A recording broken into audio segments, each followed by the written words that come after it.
Well, good evening, ladies and gentlemen, and welcome to the absolutely last, the end, the final event in the Orkney International Science Festival 2024. My name, as you definitely know by now, is Walker, and I am very honoured to be hosting this final talk. Our speaker is Professor Niamh Nic Daeid. Now, Professor Niamh Nic Daeid is an award-winning chartered chemist and authorised forensic scientist, and has been involved in forensic science, education, research and casework for over 30 years. She is Professor of Forensic Science and Director of the Leverhulme Research Centre for Forensic Science at the University of Dundee, developing robust scientific methods and science communication for the justice systems. She sits on the Scientific Advisory Board of the International Criminal Court, is a strategic partner for the International Forensic Strategic Alliance, and acts as an expert forensic advisor to the United Nations. Very good qualification. I started when I was 10. Professor Nic Daeid says that despite the many developments in forensic science, there are areas where more advances are needed, and with each advance there can be risks and challenges. She looks ahead to new and more sensitive methods of detecting DNA, the increased use of artificial intelligence, and the development of virtual reality to recreate crime scenes. Niamh, please enlighten us. Thank you. Thank you very much, and thank you to the organisers for inviting me. It truly is an honour to be here with you tonight. Have you nothing better to do, I have to ask myself, than be out on a reasonably wet night? You could be at the Cayley, but here we are. I'm going to take about an hour or so. I'll go through some of this material reasonably speedily so that there's some time for questions. To talk a bit about forensic science, where we are now, some of the challenges we face, and also what crossroads we're currently standing on, because I think it's a significant one, and what our future might look like. But to start off, of course, inevitably, we need to have some sort of definition. And many people have different views and different ways of describing what forensic science is, or how does it work, and what sort of science is it, what does it do, why is it involved in the criminal justice system, and so on. And we're somewhat unusual as scientists, because while we do our craft as chemists or biologists or physicists or engineers, we're wrapped around by the legal system. So the law, which was here first, is the thing that dictates to us in many ways how we should do what we do and how we present what we do in terms of the results that we might generate from the work that and the samples that we analyse. And so that first part, forensis, is really important, because forensic or forensis came from Roman times, it's from Latin, and it essentially means of or before the forum. And the forum in this case is in the picture, it's the Forum of Rome. So that's where the root forensic comes from. It means that when people talk about forensics, meaning forensic science, it's actually a meaningless word. I always have to say that because I'm the science part of forensic science. But we'll never, I think, put that particular word back into the bottle. Are there any historians in the room? Probably is usually one or two, so I apologise beforehand for my romp through history that you're going to see very quickly. And again, it sort of re-emphasises, so this is a timeline, and it re-emphasises what I was saying about where forensic science lives, and that the law came first with the Magna Carta in 1215, and that created the foundations for much of the modern law that's certainly used in our country and used in many countries around the world. So that legal framework existed much earlier than the scientific endeavours that we undertook in later years. Then we had events that happened across history where really exciting things occurred, and we as human beings started to think and to work in different ways. The Renaissance was a fantastic opportunity for people to work together. It was a great time of growth of science and of art and of culture. And then we came along to the Age of Enlightenment, and in particular the establishment of national academies of science, so the Royal Society in London and the Royal Society of Edinburgh here in Scotland. And our Enlightenment, the Scottish Enlightenment, was really different from many of the other Enlightenments because it brought together not just men of science, as they were described back then, but it also brought together scientists and lawyers and writers and engineers and medics. And so the Scottish Enlightenment was a much more interdisciplinary engine and animal, and we'll see that theme coming through in some of the things that we're currently doing in Scotland at the moment in forensic science. And we're now we've gone through the Industrial Revolution, and we're now in the fourth of these really disruptive, really creative eras of our existence, where we're in the digital revolution. And we all are experiencing that as we go through our lives at the moment. Why am I telling you all of this? Well, because this becomes important to see where does forensic science have its roots. And while you saw the beginnings of medical legal processes, so autopsies in particular, were carried out on or around shortly after the Magna Carta emerged, and we began to see the very first thoughts of being able to use observations of nature as a means of providing corroboration for alleged events. And that was the use of observations of insects over in China sitting on a sickle that had been used to murder somebody because they were attracted to the blood on the sickle. So people started to make these observations. It wasn't then until the early or mid-1800s that we started to see what we now see, or we now recognize as modern areas of forensic evidence. And you started to see the emergence of ballistics, of handwriting examination and other types of document examination, of fingerprints in the early 1900s, of blood patterns in the mid or late 1800s, and so on. And all of this really was interesting. There was the beginnings of toxicology just about here in 1840, where we started to see the emergence of some elements of toxicology. But it wasn't really until 1984 when we started to see a real step change in how science began to get involved in forensic science. Up until then, we were looking at, as I said, fingerprints and ballistics and various other types of evidence. And in 1984, we saw the advent of DNA. The first DNA fingerprinting was used in casework, and since then, DNA has been our major disruptor, mainly for the positive, in terms of the way in which it's influenced what science can bring to criminal cases and criminal investigations. But while all of this is happening, there's also the perception of what we are, what we do, and how we work. And this is the general perception of a forensic scientist, at least as we see it, in terms of how members of the public might view us, in terms of how our colleagues in law enforcement might view us, in terms of how some of our legal colleagues might view us, as an expert in everything that can bring surety to a case. And many of those fabrications, shall we say, are because of the enormous popularity of the omnipotent scientist being able to get involved in the work of the police and being able to develop solutions to the questions that are asked, where science is the real weapon. I'm young enough to remember, old enough, I should say, to remember Quincy, and I've seen most of these other things, but that was the feel of the day. And it's important because this perception of what it is that forensic scientists can deliver is the perception that our jurors have when we go into the witness box. And so in part, we're always going to disappoint, and that in of itself is something that can be somewhat problematic.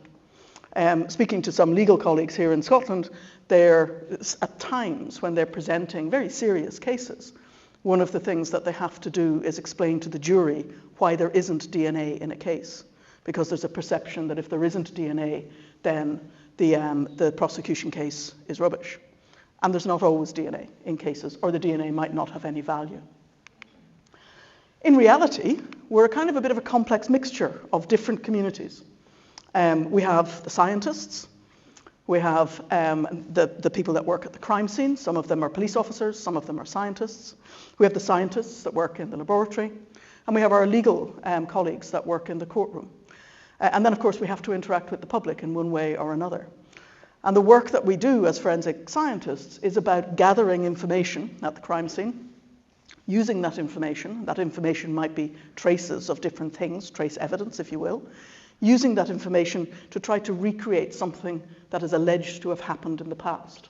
So we're looking at things and trying to understand whether or not that information provides us with corroboration as to whether or not an event or a set of events might have occurred. That's quite hard to do. There's all sorts of factors that feed into that we'll touch on.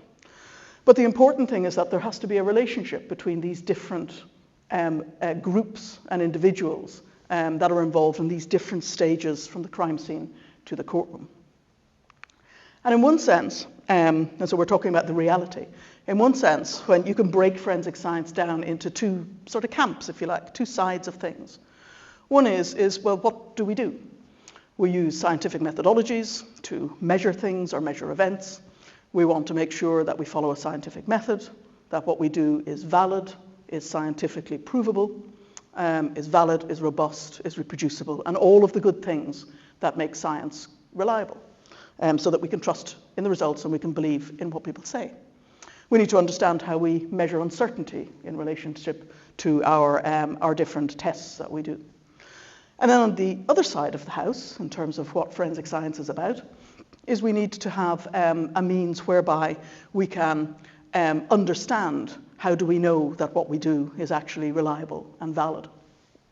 And so we have a whole load of other tests and pieces of work that we do that are associated with quality management systems, that are associated with validating our material and our methodologies, and are wrapped up in a whole process called accreditation, so that we can be independently scrutinized and examined for the work that we do to ensure that it is valid and it is reliable.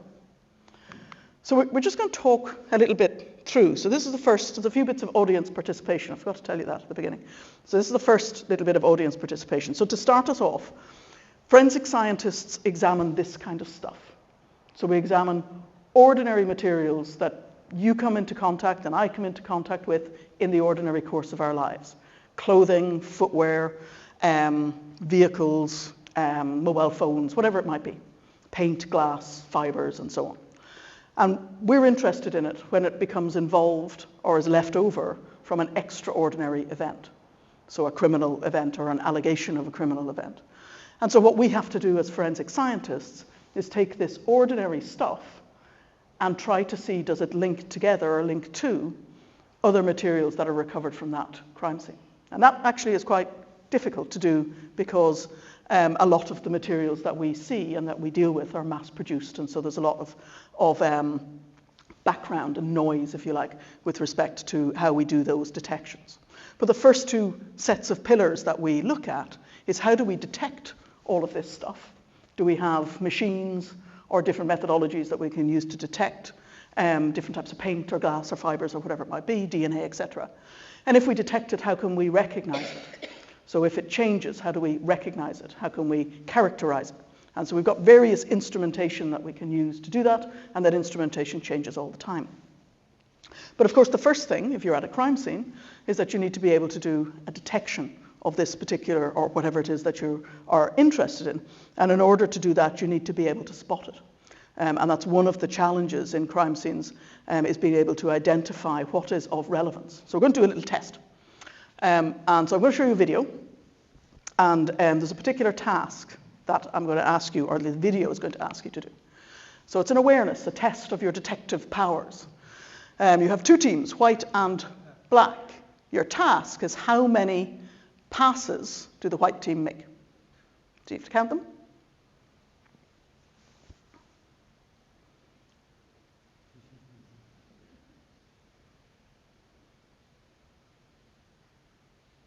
Okay, here's the answer. It's 13. How many got it right? A couple of you? Okay, brilliant. Excellent. Did you see this, though? Yep. See, some of you are wise. So the purpose of showing you this, now that you know you're looking for a moonwalking bear, here he comes. There he is. Doing his moonwalk. I won't try to do that. I'll fall over. The purpose of showing you this was done for awareness of bicycles. And the purpose of showing it to you is that we can become really distracted by the noise of something. And that happens in crime scene investigation all the time, where there's lots of things to distract you from what it is that you actually need to look for or what you need to try to detect. So it's not easy to do these kind of detection and recognition tasks. Similarly with this, how many people see a rabbit? Okay. How many people see a duck? How many people see both? Oh, super spotters. So it depends on the information that you have. If you start here, you don't know whether you've got a rabbit or a duck. And the more information that you gather as you go along doing your tests, then the more you can see whether it's duck or whether it's rabbit. And again, this is important in terms of just understanding that recognition piece as the scientists gather information about what it is that they're testing, or indeed get more things to test as a case might progress. And that brings us to this part of the forensic science process. So this part here can be done in universities, it's done by students, it's done by researchers who use the talents of the people that they work with to create new detection methods and methodologies and build databases that allow us to characterize materials, whether it's drugs or whether it's paint or whether it's glass or whatever it might be. And then this part, the recognition part, is about helping us build libraries using those ground truth data sets such that when we find something new, we can begin to recognize it. And this is essentially research work. The real forensic science process begins here.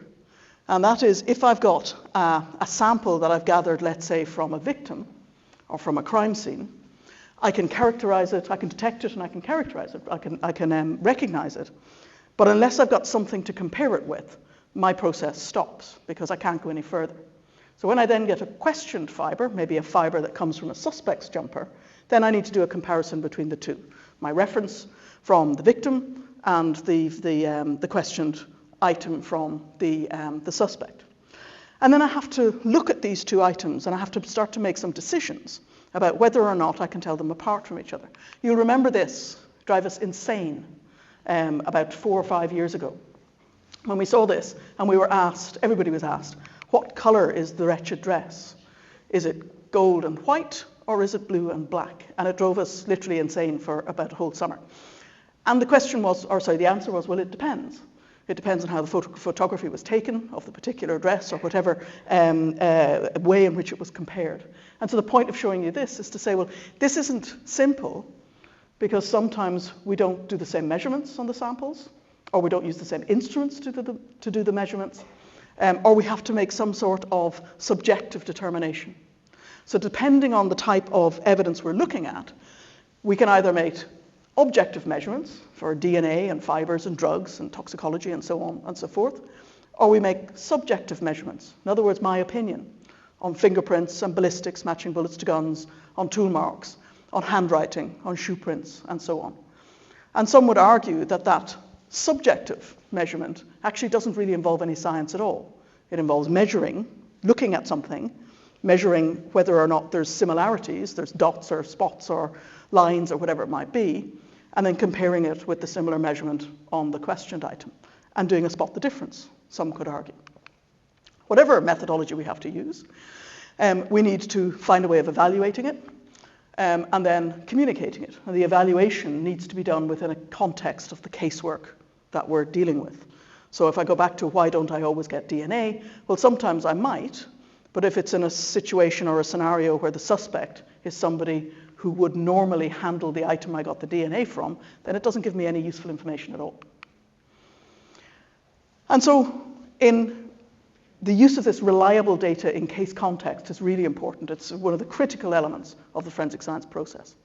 So picture, if you will, a timeline like this. So here's all my different bits and pieces of traces that I'll find in the world. I have a sequence of events happening where everything is fine and then something that isn't fine occurs.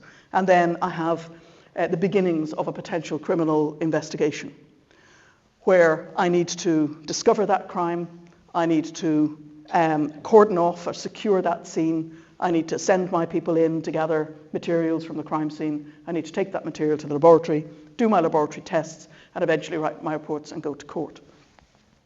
And there's a number of things that are really critical to understand when we're dealing with particularly this part.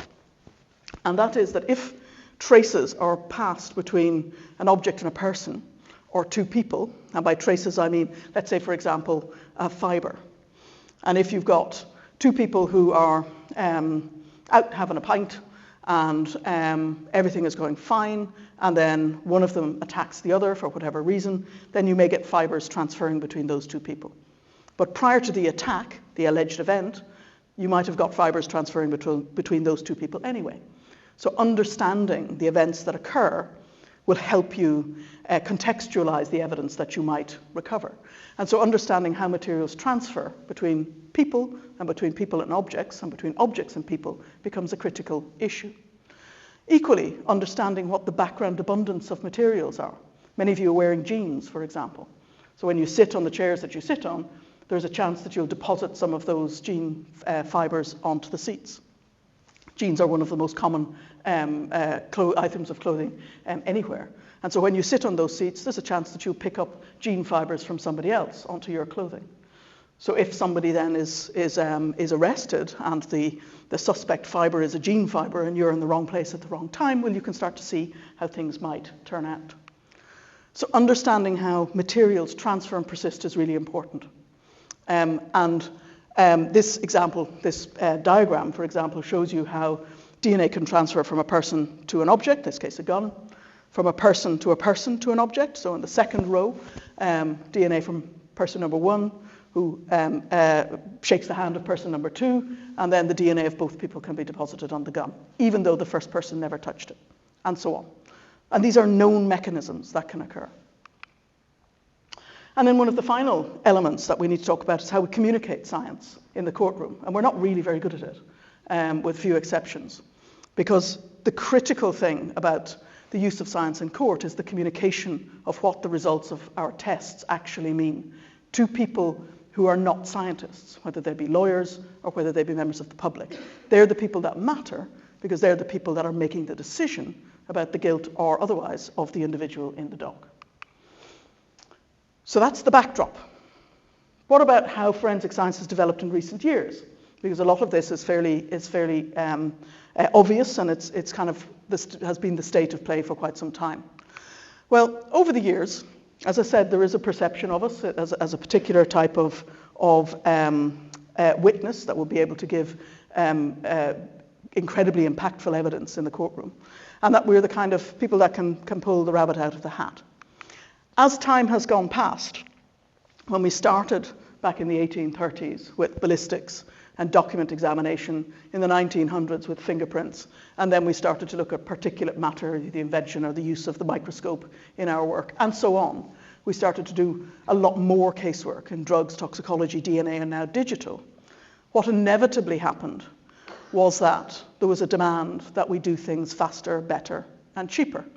And faster, better, and cheaper, as we probably all know, doesn't always result in a good outcome. And so we started to see a much greater use of science in the service of the law. And as a consequence, we began to see a significant criticism of some of the science that's presented in the courts. And I'm going to give you an example, and the example is from DNA. It's probably the area of forensic science that has been most developed, I would say, over the last 30 years or so. And it used to be that in order to get a DNA profile, we needed a blood sample about the size of an old 50-pence piece. It's quite a big stain, certainly visible. And as we went into the faster, better, cheaper methodology, the technology advanced enormously, and forensic science followed that advancement. And so now we can determine a DNA profile from just one single cell. That's all it takes in order to be able to derive a DNA profile. The unintended consequences of that is that as technology developed and we implemented this new technology, we started to get much more complicated DNA profiles. We started to get DNA profiles sitting on top of each other, such that the unmixing of these profiles became really problematic. So we went from simple DNA, you can see little scatterings of DNA in different colors on my scene, to more complicated DNA, where we're beginning. It's not that there's a different amount there in the first picture. It's just that we can recover more because our technology is more sensitive. And that meant that we got lots of complicated DNA profiles.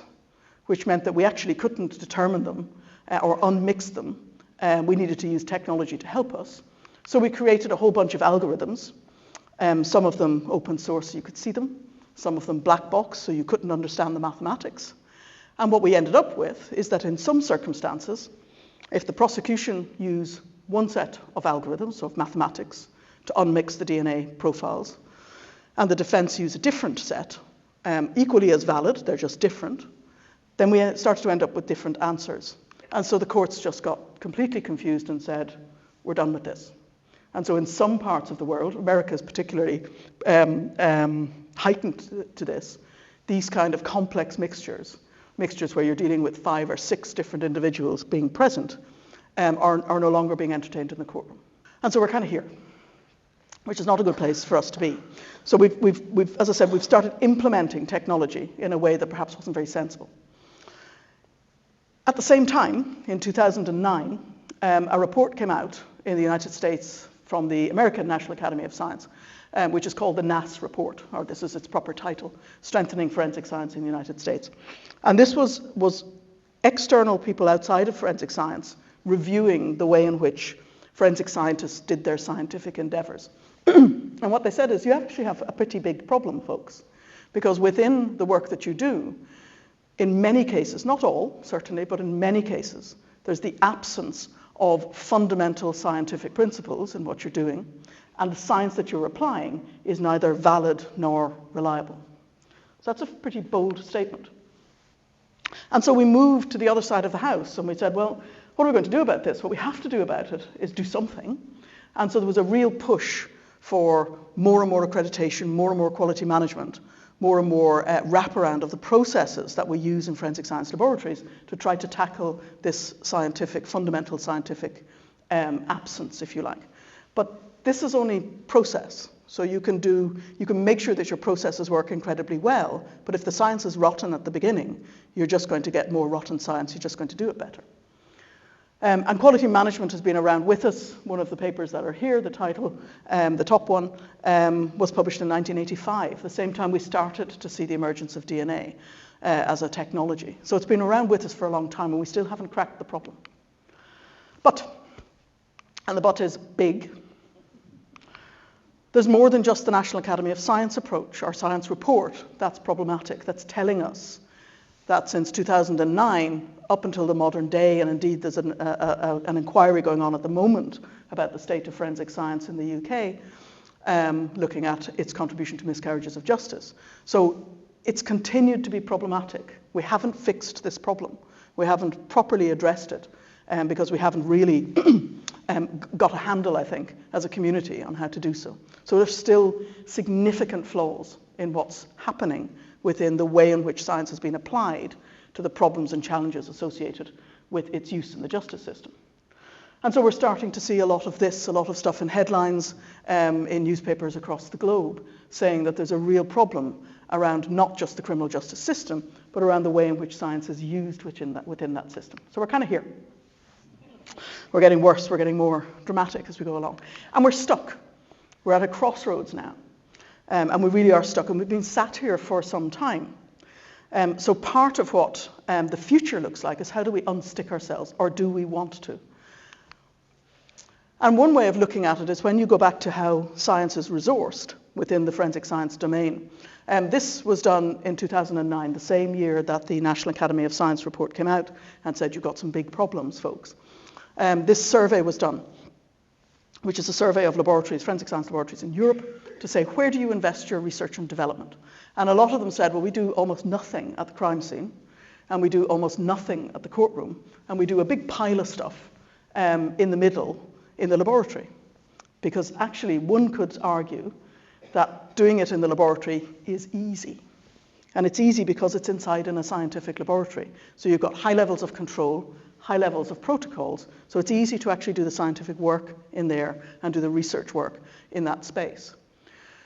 But at scenes, we have a real challenge because they're highly uncertain spaces. We don't usually send scientists to scenes. We don't routinely use forensic science thinking at crime scenes. We just send the crime scene examiners out to gather stuff that they think might be of use.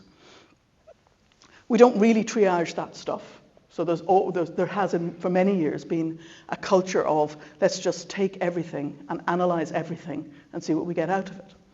And there's not really a clever way of universally deciding how we're going to triage those items that come into our labs. Similarly, we don't really use any sort of universal methodology for reporting. We don't have universal languages to describe, for example, digital evidence. And different people use different words. We don't have a universal language that's written by the scientist and understood by the lawyer, which is problematic when you get into the courtroom. And we don't really know how well our science works in court. These areas here are sometimes cost prohibitive. So there's a real control over the costs that are used in scientific testing. The court doesn't really care about the cost because the court is interested in justice. And so justice should not be limited by cost. So there's a mismatch between the sort of the amount that some of the work costs and the requirement of the courts. So there's quite a lot of challenges in all of this. And lost within it is some of the fundamental things that we have to understand as forensic scientists to be able to evaluate our work appropriately. And that is, how do materials transfer between people and surfaces, or surfaces and people, or people and each other? And if materials transfer, how long do they stay there for? And we don't really know very much about that. So there's a bunch of challenges that are coming at us, some of which we already have, and some of which I'm going to talk about with respect to potential solutions. One of the challenges we have is that we're really siloed. So you have crime scene investigators, and then you have police officers, and then you have scientists, and then you have lawyers, and then you have judges. Within these silos, there are even more silos. And if you take the forensic laboratory, a typical forensic laboratory, you've got analytical chemists who might be drug chemists. They might be toxicologists. They sometimes talk to each other. Other chemists will do fire investigation. They almost never talk to the drug chemists or the toxicologists, even though they're still chemists. The biologists don't talk to the chemists don't talk to the biologists. The people that do ballistics don't talk to anybody. And so you've got this siloization within the whole of the community. And so we're kind of still pretty glum and still kind of thinking to ourselves, how are we going to get ourselves out of this? And so this talk is about casting into the future and about seeing, given now you know the state of the world and the state of play for us, and we have some really big challenges, what's coming at us and how are we going to address the challenges we currently have or use those challenges as leverage to change our systems because of what's coming. And so we really need a shift, I would argue. We need a paradigm shift on how we critically get this relationship here to work and get these four communities, because the public is part of our community, get these four communities to work better, both within their own frame and domain, but equally across those different domains. So we've got to think differently. We've got to look at the world from a different perspective.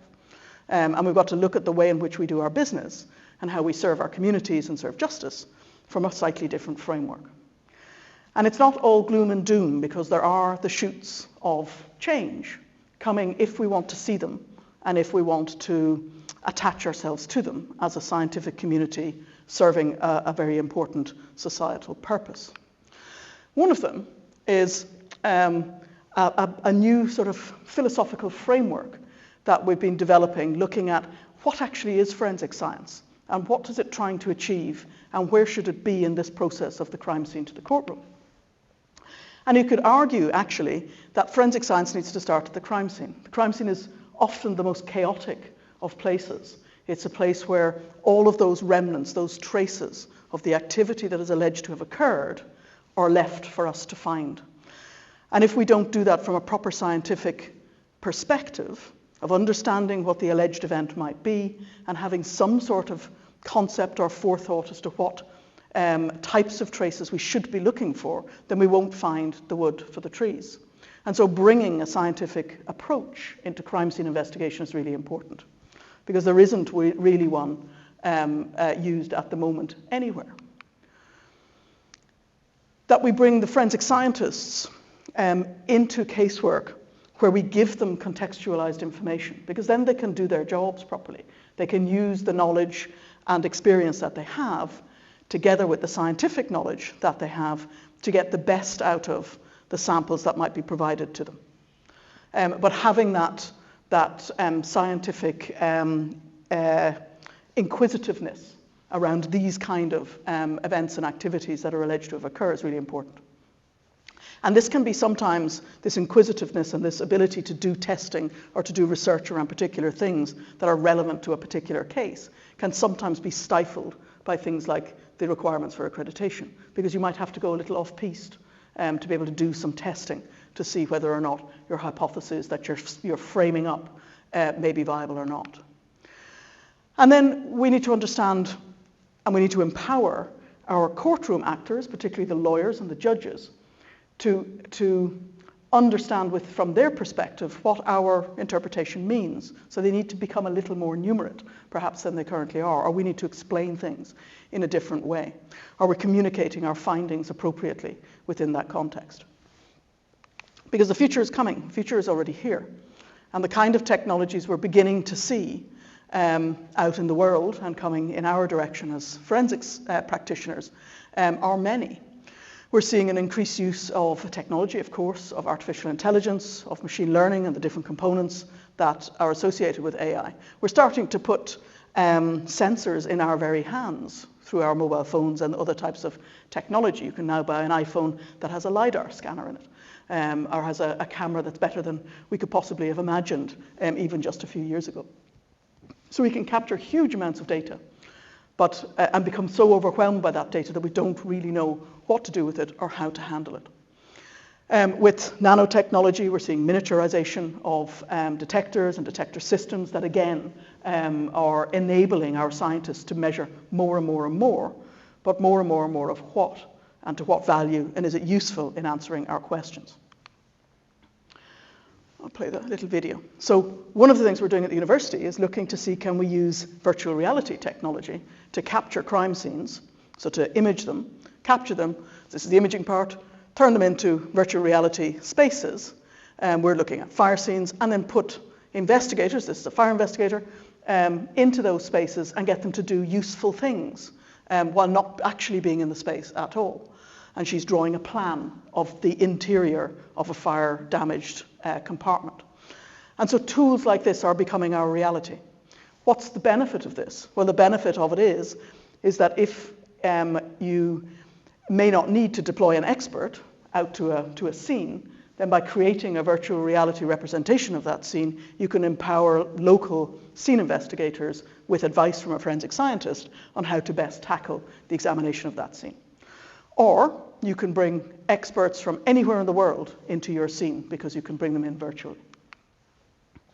Which all sounds great. But we have to start with generating the right sort of data. So we have to generate ground truth data that we know the provenance of. And this is the kind of thing that PhD students do or that researchers in universities do in collaboration with practitioners.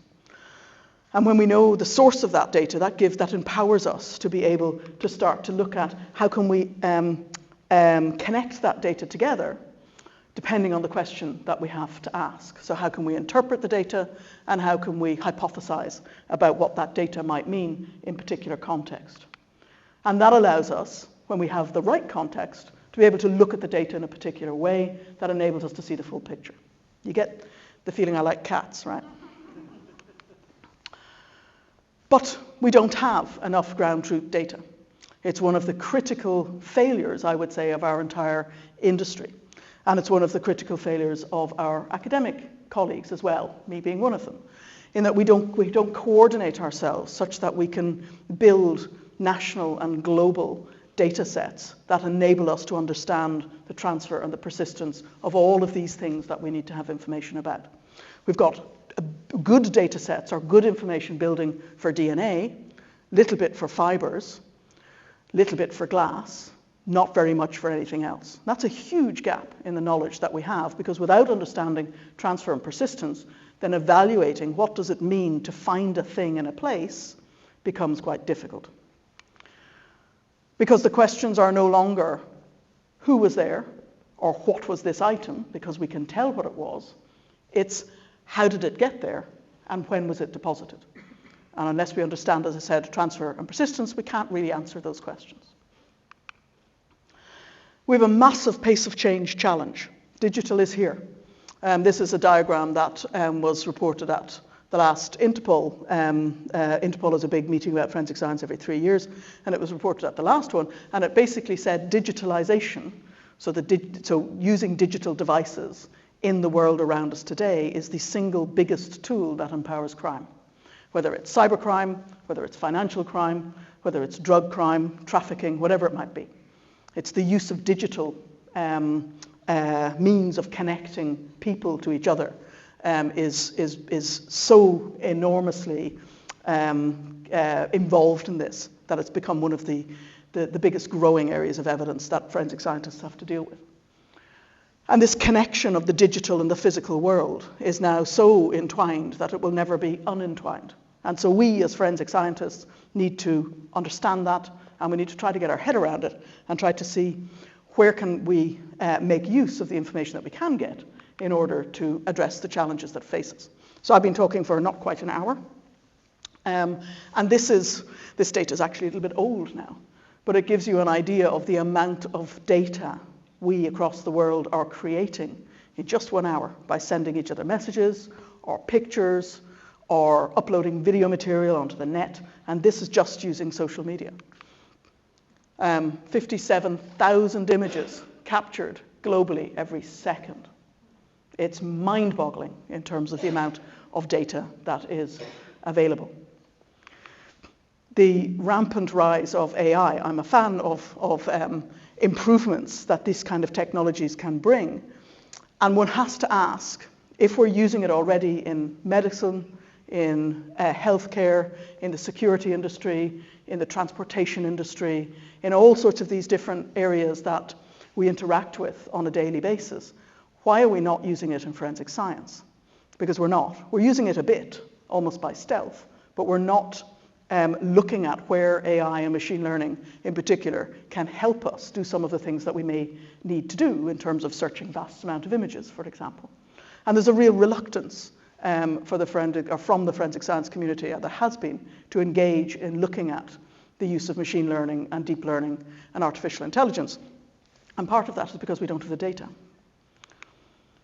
We live in a world that is so connected now that this is a scheme that's actually a little bit old now, that when you leave your house in the morning and you use your last bit of milk in your cup of tea, your refrigerator can notice that and order milk for you so that it's dropped at your door by drone in time for your evening when you come back, so you can have another cup of tea with milk in it. These are all possible things. They might sound fanciful, but the technology is there to support them. And then there's a more sort of, I suppose, I don't know how to really describe it, but the kind of interaction that we are seeing in the forensic science world is not with the forensic scientists per se, but it's with some of the wraparound. So our academic community, this was a paper you might have remember, it was on the news back in early this year. A young master's student from Cornell University who wrote an algorithm that looked at, it interrogated 60,000 fingerprints that are available on a data set on the web. And the work that he did said, actually, these fingerprints, I can link people together with these fingerprints by the way in which I'm interrogating them. So fingerprints are no longer unique. And so this was the headline that went round the world, rocked the fingerprint community. It didn't, actually, because we've known for quite some time that fingerprints, if you look at your own fingerprints on your own 10 digits, that you get characteristics that are very similar. If you've got whorls, then you generally have whorls on all of your fingers. And in actual fact, the algorithm that he had created was looking at characteristics that fingerprint examiners wouldn't normally look at because they don't give you enough detail to be able to separate fingerprints. So great idea, but looking at the wrong stuff. And looking at the wrong stuff because they didn't talk to the fingerprint community, perhaps, in terms of what you could use this technology for. But what it demonstrates is that the technology is being used, but being used in a way that suddenly creates headlines around the world and rocks in some way the confidence of perhaps the people that have to use this kind of evidence in the work that they do. And then there's this side. These are from Canada earlier this year, where some lawyers used ChatGPT to generate their closing argument in a case. And ChatGPT wrote, I don't know if you've ever used it, it wrote a really nice closing argument with cases that didn't exist as some of the precedent. And so the judge who was on the ball went, I don't think that's really a case. And so they dug into it, and the lawyer admitted that he used ChatGPT to generate his closing argument. What did the judges do? They decided they would just ban all AI for use in the courtroom. So that is an extreme reaction that actually causes more harm than good, one could argue, simply because we already use AI in, for example, the comparison of fingerprints, to triage fingerprints, and we use it for DNA profiles, for mixed profiles. So it was a bit of an extreme response. We have a really big communication challenge, as I've already alluded to, because often it's not just what the scientist says to the members of the public who form our jury, or our lawyers, or judges. It's more what we're allowed to say in court, because a courtroom is not a normal conversation. As an expert witness, we're allowed to provide an opinion. That's the privilege that we're given as skilled witnesses to the court. But we can only really answer the question that we're asked. So if the lawyers don't ask us a question that we can provide our evidence to, then our ability to communicate that evidence can often be compromised. Sometimes the judges will jump in and they will enable the witness to answer the question that perhaps was not asked by asking it.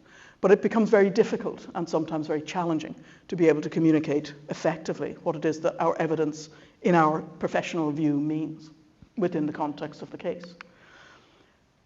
And there's also the challenge of us as scientists trying to explain what it is that we found to people who just want to know the point of the examination that we undertook and what the examination actually means in terms of what the decision that they have to make is going to be. So we need to be trained, we need to learn how to communicate science in an effective way that doesn't put us into a position where we're using a lot of terminology, because it very often will lose the audience that we're trying to speak to.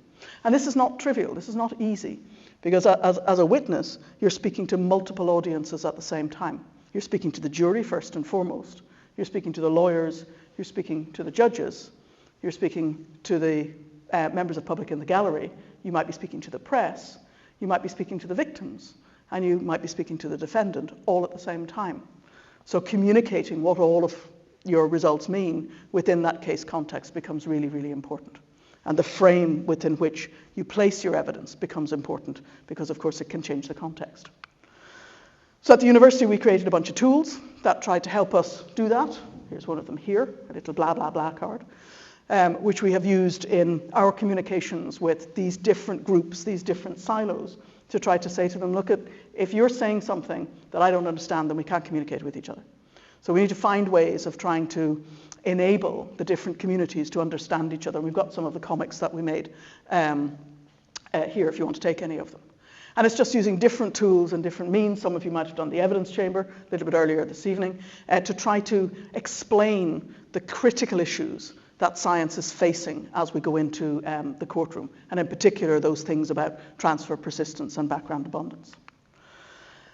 And so we're at a kind of a critical crossroads, as I said, where we need to have to strike a balance between our requirements as scientists to provide the best evidence that we can and the best scientifically underpinned evidence that we can in the courtroom, and not compromise on that. But we also have a set of challenges because we work with other communities who need to use technology in a way that perhaps we're a bit more reticent or reluctant to do so because we want it to be properly scientifically validated. So we have a challenge around who sets the pace in terms of who's the front runner in this technology move and this caution about the implementation of the technology. Sometimes it's acrimonious, sometimes we don't get on. Usually we will find a way, however, to work together to be able to deliver that scientific excellence into the courtroom when it's ready to do so. And so my last slide is really about what does the future hold for us as a group of scientists that are trying to practice our craft in a framework that is bound by legal rules and legal requirements. But in doing so, how do we find the balance with the huge developments in technology? How can we use it, whether we're researchers or whether we're practitioners, in ways that will help us have this crime scene to courtroom journey develop in a way that is beneficial to all? And part of it is about looking at working with members of the public, looking at working with communities of practice, so whether they're lawyers, forensic scientists, police officers, scenes of crime officers, etc., bringing them all together to go back to that interdisciplinary ideology of the Scottish Enlightenment that served this country so well, bringing that together to say, what are the problems that we face and how can we bring our collective wisdom to try to resolve it, to generate those large-scale transfer and persistence databases that we need. Because often the experiments that we need to carry out to understand how things transfer and how long they stay for are quite straightforward, not always by any means. And also, how do we break the cycle of that we have a lot with our practitioner community, where there's a belief that everything has to be kept locked inside. So there's huge amounts of really valuable data locked away in old casework that would enable us to look at questions like, what's the background abundance of blue fibres? Because the data is there. It's just how to get our communities of practice to liberate that data in a way that it can be made useful, but that it won't compromise any sort of security or legal requirements. And part of that is having a culture of open science. One of the great advances was when the Human Genome Project published the DNA profile, or the DNA sequence, because that unlocked a whole load of inquiry and excitement about doing research in terms of what we could do now in life sciences. And that's it, ladies and gentlemen. You have been very patient, and thank you for listening.